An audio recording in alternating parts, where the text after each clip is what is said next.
Hello, my dear friends. Welcome to my channel, or welcome back. So this is the second review that I am recording today, and this one is for Greenleaf, which is a candle that is in the Kringle. It's done by Kringle Candle, and it was in a recent Reserve collection launch, I want to say a month or a month and a half ago. Every candle in this collection was either herbal or super green botanical, which I thought was really great and special. And unfortunately, this collection was really underhyped because it came out in a time where there were splashy collections being released on either side of them that were either lots of gourmands, or I think the Easter collection came out right after this one, and it got lost in the shuffle. It really fell through the cracks. The brand ambassadors did not get any of these to preview, and frankly, most of the brand ambassadors don't love botanicals. I think Philly Candleman is one of the very few that does enjoy botanicals, and he didn't get it. Most of the brand ambassadors did not buy them either, even after the fact. So unfortunately, this collection was it just didn't get buzz at all. I love botanicals though, and so I was very happy to purchase a few of them. I purchased 3 of them: Greenleaf, I purchased Graceful Fern, and I also purchased Butterfly. And I just recorded a video reviewing Butterfly and Graceful Fern. Unfortunately, I can't recommend either one of them.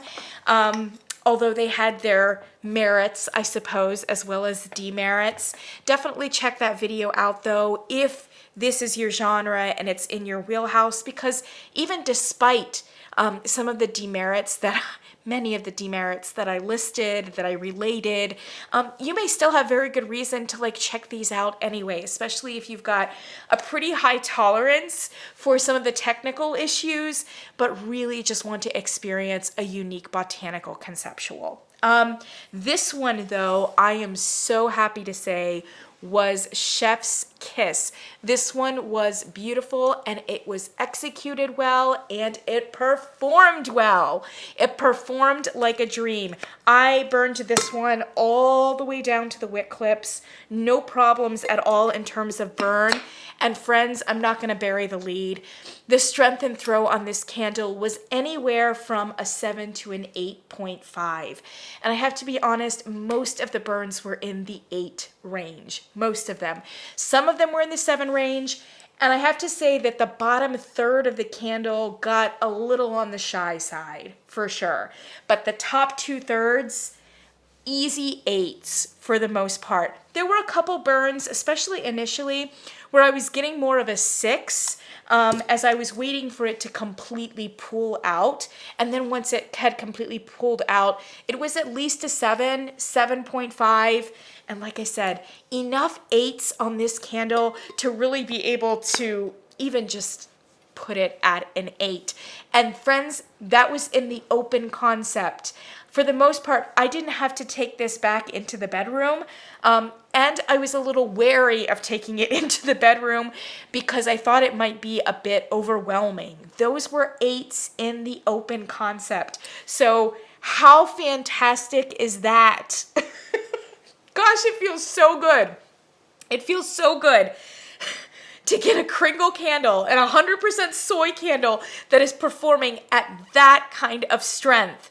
And for it to be a Reserve, all the more fantastic. And for it to be a fairly green botanical, even more impressive. So honestly, if there's any takeaway, I'll just say it right off. If there was one candle in this collection that you should go and buy, it is certainly Greenleaf, and it is absolutely available right now. So that's the takeaway. The blurb on Greenleaf is, quote, "Lush leafy greens and crushed botanicals layer with sweet hints of flowering verbena wrapped in dew-covered willow vines and delicate tea elements." TEA as in the beverage, unquote. So that's your blurb, and the top, middle, and base notes much more simple than those other two. Green, which is a special a special generic note that Kringle likes to go to quite a bit. Green, herbal, and bergamot. We finally have a proper noun. Mid notes, tea, citrus, and verbena, and then base notes, wood, green tea, and musk. So a fairly sparse and frankly a little unsatisfying in terms of the specificity of some of those notes, but I do appreciate that it is for the most part dead on to what it is that you're smelling. So I said when I hauled this, of the 3 of these candles that I hauled, this was certainly what I called the most mainline. So even without burning it and knowing how well it performed, I felt as though of the 3 of these, this was the one that could be recommended to a general audience. And the one that even if botanicals and green candles are not your thing, you have the best chance of really appreciating this one as opposed to these 2. It doesn't go full-fledged like Bath & Body Works commercial, but there was definitely something about it that for me was commercial leaning. We'll put it that way. This is a very strong aloe green candle, for sure. And in that sense, again, maybe a little mismarketed. There's, as with many of these candles here, there's a very strong green element and a very strong aquatic element. And aloe itself doesn't have much of a fragrance, so it's kind of like, as Josh from Touch the Fire Twice would say, it's kind of a fantasy note. It's a conceptual note, but for most candle companies and for most people who smell fragrance, aloe usually invokes something which is aquatic and green, and that is what you're getting in spades here. It's sweet, and it's dewy, and it's super green. It's green in the way of being like almost... Actually, I didn't mention this for the Graceful Fern one, but the Graceful Fern one almost comes across like melon or cucumber-like, although upon it being burned, less so. This one isn't like cucumber. It's a little sweeter than a cucumber note in here, but it's just very aquatic floral in a way that could almost be fruity, if that makes any sense. So in terms of fruit, you do have citrus and bergamot. Although the citrus and bergamot here, hey, it says, oh, and verbena too, verbena. Yeah, that makes sense. Verbena is a really good bridge here. The bergamot and the citrus here are not like super high, not super zesty, and certainly not like perfumey bergamot, yeah? It's a very like kind of juicy, deep, fleshy kind of citrus or bergamot. And the verbena is exactly where it should be, which is kind of like a vague, grassy or herbal element to the citrus, yeah? So in terms of the citrus and bergamot, think verbena more than just straight up citrus and bergamot. And they have listed here tea twice, once in the mid notes and then a green tea in the base notes. And I said this when I hauled it, I actually think that there might be a matcha tea note in here for a couple of reasons. The first being that actually many of their recent candles have had matcha in them. And there is something, again, that's grassy here that, like the verbena note, that just seems like it's not just green, not just herbal, not just green tea-like, but actually kind of like grassy in the way that matcha is, yeah? Because the candle is so dewy, that matcha note doesn't come across as overly powdery. And I think that that's really perfect because that powdery matcha can sometimes be a little bit more off-putting than, for many people at least. And the matcha note that Kringle has been using in many of their candles up to this point, and sometimes even in very odd ones. So for instance, I think that chocolate orange candle that came out in the Christmas season weirdly had matcha in it, and it like ruined the experience for a lot of people that otherwise liked that chocolate and orange candle. I didn't experience those candles with the matcha note in them. That has been kind of weird, I think, for a lot of people. But here, this matcha note, if it's here, it works perfectly. Chocolate and orange is probably not the best candle for a matcha. The matcha sits perfectly in this candle because you have all those green elements, you have herbal elements, you have a verbena element, you have a tea element, and the matcha just is perfect. It's absolutely perfect in this like kind of wet, aquatic kind of realm. It works. It absolutely works. Yes, I think there is some musk on the bottom, but it's not overdone because really the star of the show is that amazing green aquatic aloe kind of note. This is an aloe candle if there ever was one, and man, it performs well. Now, I did bring along, Kringle has had this candle in their collection for quite some time. It's actually fairly popular. Spiral aloe, and actually this is the one of the ones that they have already reformatted into the 100% soy. So it is available online. I'll probably link it down below as well. And so I kind of wanted to make sure that I did a little bit of a compare and contrast on it. I actually have never burned it. I've got it in my collection, and if you can see, I actually bought this at Marshall's or TJ Maxx a while back for $6 because this is one of the old paraffin ones.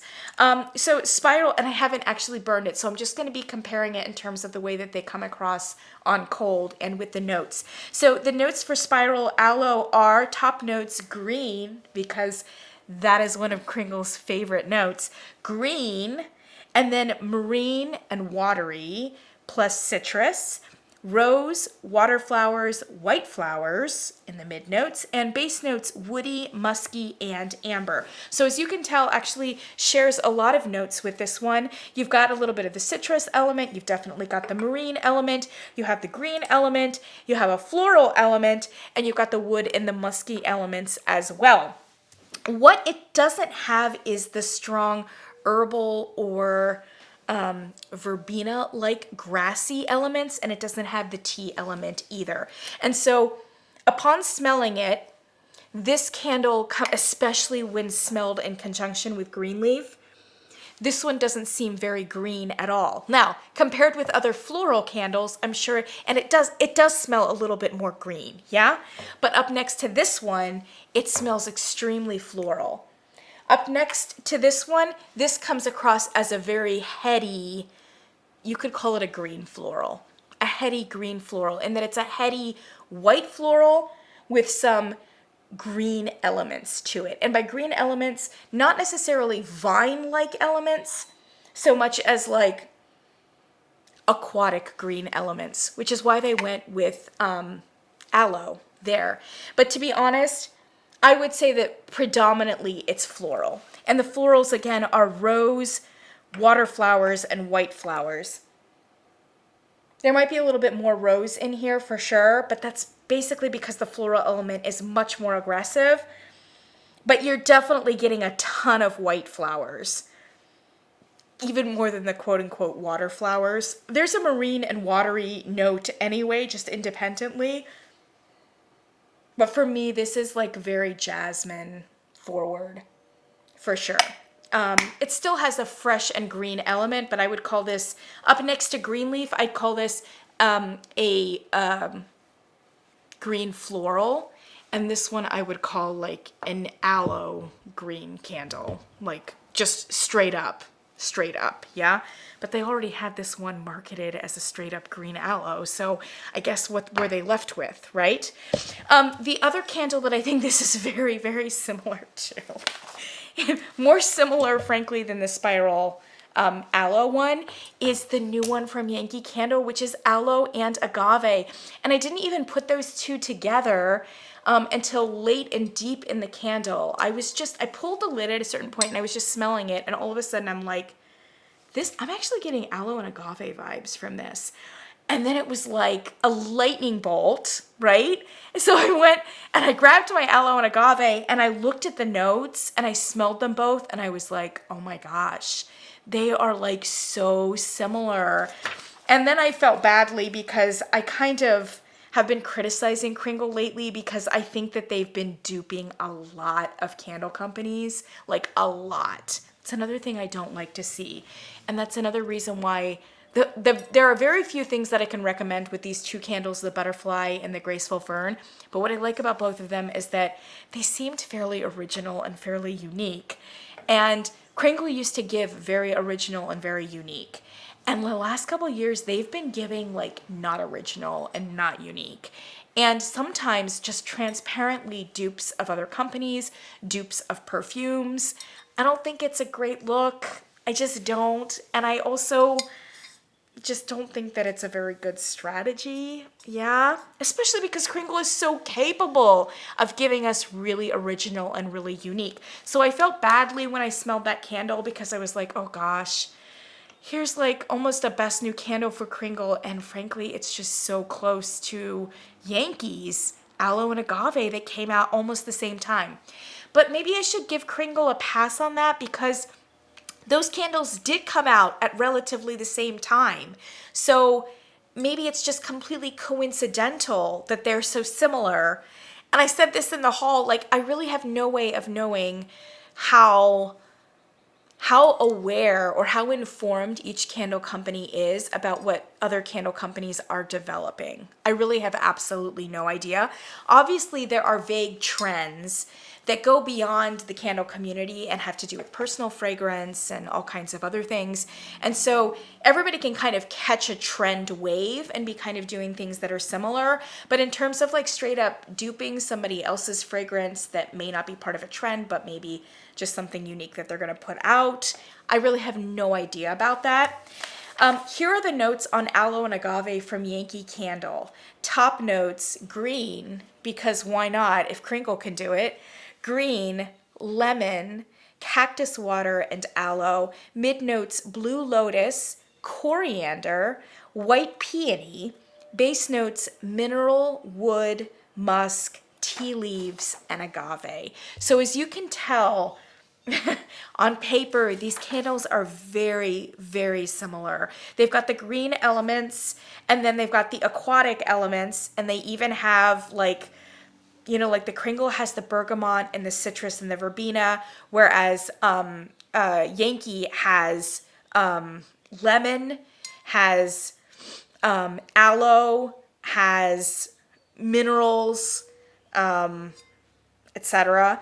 And then tea leaves, like Aloe and Agave has the tea leaves in it and has the aquatic like florals too, right? Are there any aquatic florals in this one? Wood, green tea, musk, citrus, other than the verbena, which could come across as kind of floral. Less floral elements in here, whereas this one has the Aloe and Agave has the lotus and the peony. I would say when I smelled both of them, one of the biggest differences between them is that in the Yankee Candle, they have those amazing coriander notes that come across with like a black peppery kind of bite to it, which I think is one of the most beautiful and unique aspects of that Aloe and Agave candle, which otherwise does seem a little Bath & Body Works commercial to me. That coriander bite is amazing. This one does not have the coriander bite, but in lieu of that, does have more like herbal elements to it with the verbena. And for me, this candle smells a bit more premium than the Aloe and Agave does from Yankee. So Aloe and Agave, coriander notwithstanding, does go a little bit commercial Bath & Body Works for me, just a little bit. It's the cheaper smelling fragrance, the one that could possibly be a shower gel as well, whereas this one could not be. This one is much more premium, but they're both very strong aloe green tea kind of dewy green candles. Very, very similar. And as I said in the last video that I had, I am now prepared in hindsight to nominate the Yankee for a Best New Candle with Aloe and Agave, Best New Candle 2024. And that means that I really should also nominate this one for Best New Candle 2024. And with that kind of performance, with an 8 in terms of strength and throw, with it burning like a dream, and with us really giving us another really good aloe candle, a better aloe candle than the one that they currently have in their catalog, and that has a great deal more authenticity in terms of its botanical note, and really finding an excellent candle where matcha works, if there is indeed matcha in here, and I think that there is. I have to give it a best new candle, and it feels really, really good. So the upshot of this, my friends, is unless you're averse to aloe kind of candles, unless you really can't handle anything that's like really overtly green, I highly recommend this candle. It is worth spending some money on. These two candles I do not recommend, and I think you're going to be disappointed unless you're a real die-hard botanical conceptual kind of person. They just didn't perform well enough, and I think are not well-rounded enough as fragrances. They're intriguing, and they're intriguing beginnings to certain fragrances, but they're just not quite there yet. This one is marketable. This one is commercial. This one is round. It is full. It's basically a much more premium version of Aloe and Agave from Yankee. And Yankee has those amazing coriander notes that take it to the next level and also performed extremely well. They actually both performed similarly in that they were both very assertive and consistently assertive all the way through the burn of the candle. This one did get a little shy toward the end, but for the most part was extremely consistent on what was, frankly, a very long burn time for this very, very large candle. So I recommend it. I recommend it, and it's a best new candle for me 2024. Yeah, go and purchase. I will link everything down below. I'll link the Yankee one, and I'll definitely link this one, and I will link also the Spiral Aloe as well, which I think is fairly successful for them. It's similar, but like I said, it's a much closer floral than it is a botanical green or an aquatic green, for sure. All right, my friends, that's what I've got. Makes me super happy. 2 cheers and 2 thumbs up for Kringle for this particular candle. 1 out of 3 isn't bad. I'll take it. I'll take it. And I'll catch you in the next one.